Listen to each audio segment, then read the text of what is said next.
Jeff, ilk soruyla başlayalım. Orta Doğu'daki gelişmeleri yakından takip ediyorsun. Önder Apo'nun Türkiye'de yaptığı demokrasi çağrısının ardından Kürt hareketi yeniden bir adım öne çıktı ve pazar günü bir basın açıklaması yaptı. Bu gelişmelere göre senin gözlemlerin neler? Kürt hareketinin bu ileri adımı ne kadar önemli? Lütfen bununla başlayabilirsin.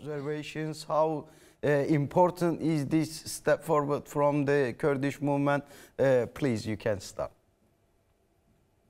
Yeah, well, I think that this development demonstrates the Evet, bence bu gelişme Öcalan'ın ve Kürt hareketinin barış sürecine olan bağlılıklarının ciddiyetini ortaya koyuyor. Bu Öcalan'ın Türkiye'de demokratik bir toplum inşa etme fikirlerinin ve Orta Doğu'da daha geniş bir barış süreci oluşturma vizyonunun bir parçası olarak anlaşılmalıdır. Öcalan'ın yaptığı barış çağrısını Orta Doğu'da bitmek bilmeyen savaşın jeopolitik arka planı içinde düşünmemiz gerekiyor. Özellikle de Türkiye'nin Suriye'de Kürtlere yönelik sürdürdüğü saldırılar bağlamında. Bu durumu savaşın sürdüğü daha geniş bağlamda değerlendirdiğimizde, Kürt hareketinin barış süreci yönünde tek taraflı olarak attığı bu adımın Orta Doğu genelinde neler yapılması gerektiğine dair öğretici bir örnek olduğunu düşünüyorum. Özellikle insansız hava araçlarındaki gelişmeler ve Türk devletinin askeri aygıtının gelişimi göz önünde bulundurulduğunda, Afrin'de gördüğümüz türden bir soykırım olasılığı, yani etnik temizlik şeklinde bir soykırımın Suriye'nin kuzeydoğusuna da yayılma ihtimali vardı. Bence Öcalan'ın barış çağrısı tam zamanında geldi. Çünkü bu çağrı, bu tür soykırım eğilimlerinin önüne geçebilecek bir potansiyele sahip. Dünya Filistin'de yaşanan soykırımı izliyor ve hiçbir şey yapmıyor. Benzer bir durumun Suriye'nin kuzeydoğusunda da yaşanma ihtimali vardı. Ancak Öcalan'ın barış çağrısı bu olasılığın önüne geçilmesini sağladı. Öcalan uzun süredir barış çağrısı yapıyor. Ama bence bu an felaketin önüne geçmek açısından özellikle pragmatik bir dönemdir. At the time that he called for peace, he's been calling for peace for a long time. But I think that this moment is particularly pragmatic moment for avoiding a catastrophe. Teşekkür ederim Jeff. Ayrıca Türkiye'deki son gelişmeleri de takip ediyorsun. İngiltere Başbakanı Keir Starmer geçtiğimiz günlerde Türkiye'yi ziyaret etti ve 8 milyar sterlin değerinde bir silah ticareti anlaşması imzaladı. Bu anlaşma 20 adet Eurofighter savaş uçağını kapsıyor ve Türkiye için çok büyük bir meblağ. İngiltere ile Türkiye arasında bugüne kadar yapılmış en büyük anlaşmalardan biri olarak tarihe geçti. Biz burada barış sürecinden, Türkiye'nin demokratikleşmesinden bahsediyoruz ama öte yandan Britanya, Fransa, Almanya gibi ülkelerden, yani batılı güçlerden barış sürecine destek beklerken onlar Türkiye'ye silah satıyorlar. Bu durum ne kadar garip. Dışarıdan bakıldığında bu tabloyu nasıl görüyorsun? It's strange indeed, and it shows the Gerçekten garip. Bu durum, kapitalist güçlerin günümüzde sürüklenmiş olduğu bitmek bilmeyen savaş yönelimini açıkça gösteriyor.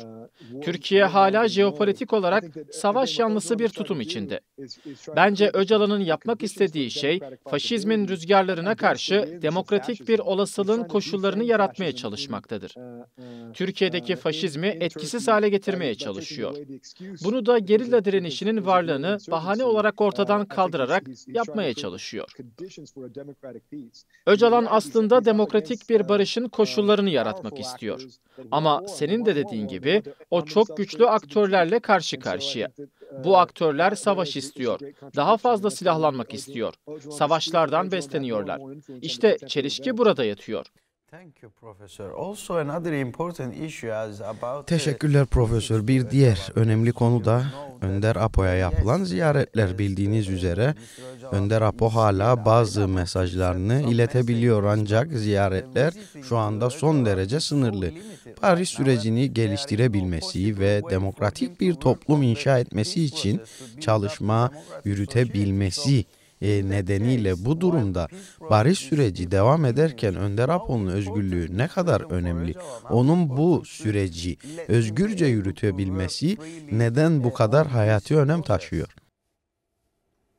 Yeah, I was with Judge Essa Musa back in the day, and Essa Musa used to always Bu say that yüzden Öcalan'ın konuşabilmesi, Öcalan'ın çağrılarının daha fazla yankı bulması çok önemli. Çünkü onun etkisi ne kadar artarsa barış olasılığı da o kadar güçlenir. Evet, ben geçmişte yargıç Essa Musa ile birlikte çalışmıştım ve Essa Musa her zaman şunu söylerdi: Öcalan herhangi bir barış sürecinin kilit aktörüdür ve Öcalan'ın özgürlüğü gerçek bir barış müzakeresi için ön koşuldur. Bu nedenle Öcalan için daha fazla özgürlük talep etmek, onun etkisini arttırmak çok önemlidir. Öcalan'ın ne kadar söz hakkı olursa barışın gerçek bir olasılığa dönüşmesi o kadar mümkün olur. Dolayısıyla hem adil hem de kalıcı bir barış için Öcalan'ın özgürlüğü şarttır. Aynı zamanda bu barış, demokratik bir toplumun inşasıyla da ilişkilidir ve demokratik konfederalizmin inşa edilmesinin ön koşullarını yaratır. Thank you, Jeff. Also, Bir diğer önemli konu da uluslararası dayanışmanın önemi. Temel olarak Önder Apo'nun fikirleri sadece Kürt-Türk çatışmasının çözümü için değil, Kürtlerin de ifade ettiği gibi bütün dünyayı daha yaşanabilir bir yer haline getirmek içindir. Bu durumda uluslararası dayanışmanın önemi nedir? Özellikle bu dönemde barış süreci devam ederken ve batılı güçler hala Orta Doğu'da savaş arayışlarını sürdürürken bunun önemi nedir? The Western powers are still seeking for wars in the Middle East. Bence tabandan gelen uluslararası dayanışma gerçekten çok önemli. İnsanlar demokratik konfederalizmi, süregelen savaşlara ve kapitalist modernitenin yıkımına bir alternatif olarak düşünmeliler. Öcalan'ın manifestosu sadece Batı için değil, tüm dünya için bir ilham kaynağı olmaya devam ediyor. Bildiğin gibi ben Nairobi'de de bulundum ve orada insanların Öcalan'ın fikirlerine büyük bir ilgi gösterdiğini gördüm. Nairobi'nin kenar mahallelerinde yaşayan insanlar kendi bölgelerinde aşağıdan yukarıya demokratik konfederal tarzda kendi kendini yöneten kurumlar kurmanın yollarını arıyorlar. Cinsiyet özgürlüğünü geliştirmek, ekolojik sürdürülebilirliği sağlamak istiyorlar.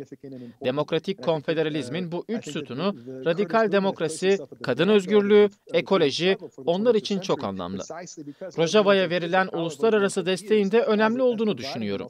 Kürt hareketi, kapitalist moderniteye alternatif sunan Öcalan'ın fikirleri sayesinde 21. yüzyılın özgürlük mücadelesinde öncü bir konuma yerleşmiştir. Thank you, Jeff. Also, as you mentioned, you have been in Kenya, Nairobi, where the Öcalan has been abducted. Teşekkürler Jeff. Bahsettiğin gibi sen Kenya'nın Nairobi kentinde de bulundun. Önder Apo 1999'da oradan kaçırılmıştı. Bize oradaki durumu, taban örgütlerinin Önder Apo'nun fikirleriyle nasıl etkileşime girdiğini ve son ziyaretinde neler gözlemlediğini kısaca anlatır mısın? What was your observations lately when you visit there? Evet, Öcalan Nairobi'de Geçmiş, Bugün ve Gelecek başlıklı bir kitap fikrim var. Bu kitapta geçmişteki kaçırılma olayını, bu olayın Kenya hükümetinin neokolonyal yapısını nasıl ortaya koyduğunu ve bu olayın yarattığı tarihsel belleği anlatmak istiyorum. Çünkü Öcalan'ın kaçırılması Kenya topraklarında gerçekleşti. Bu yüzden Kenya'daki sosyal adalet hareketlerinin içindeki birçok insan kendi hükümetlerinin bu kaçırılma olayına ortak olmasından dolayı Öcalan'ın özgürlüğü için bir tür tarihsel sorumluluk hissettiğini söylüyor. Yani burada bir geçmiş var, bir bugün var ve Öcalan'ın fikirlerinin geleceği var. 2018'de Your Freedom and Mine, Abdullah Öcalan in Erdoğan's Turkey adlı kitabımı Black Rose Press'ten yayınlamıştım. Nairobi'ye gittiğimde birkaç kopya götürdüm ve hem bu kitabı hem de Kürt hareketine dair bazı materyalleri oradaki kenar mahallelerde dağıttım.